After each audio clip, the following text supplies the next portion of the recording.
This presentation returns to the fundamentals of learning, the FOL that you were introduced to in Module 1, with the intention of making connections between the FOLs and the student's role in formative assessment. Each of the fundamentals has three main components that are foundational to learning.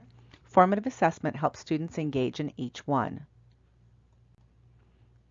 For example, teachers are best able to help their students connect prior knowledge to new learning when they plan instruction based on students' current understanding of concepts or principles or analytic practices.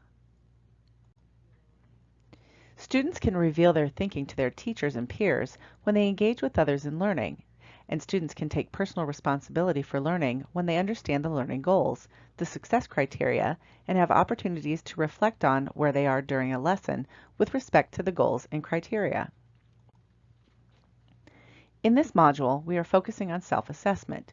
You will see that one of the components of the FOL, making meaning, is thinking metacognitively. Metacognition is basically thinking about your own thinking, and is what effective learners do. When students learn how to think metacognitively, and they do need to learn to do this, they are bringing their learning process to a conscious level. In formative assessment, students think metacognitively when they are provided with opportunities for self-assessment during the lesson. Self-assessment can occur in a variety of ways, but to do it effectively, students need to understand the learning goals that they are aiming for and how they will know if they are reaching them, the success criteria. When students are continuously monitoring their learning progress toward the goal and criteria, they are better able to take control of their own learning and make adjustments, redirecting their learning when necessary. Self-assessment helps students see that learning is something that they do for themselves and is key to FOL, managing learning. The learning culture that teachers establish in the classroom is important for self-assessment. Students need to feel that their own assessment of their learning is valued.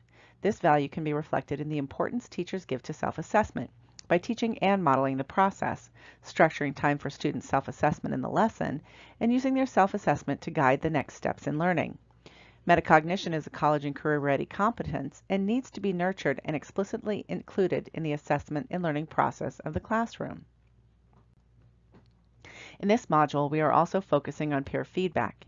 In formative assessment, students assess each other's work against the learning goal and the success criteria for the lesson and provide feedback to their peers in the same way that teachers do.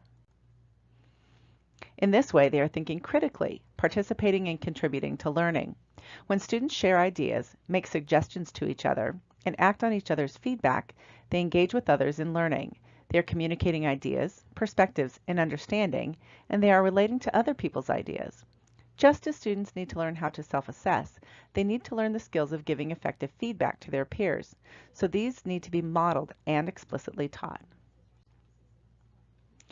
If students are going to learn with and from each other and be willing to give and receive constructive feedback about their learning, then the classroom culture needs to be characterized by supportive, collaborative relationships. Teacher modeling will play an important role, as will the structures, opportunities, and expectations for collaboration that the teacher provides and sustains.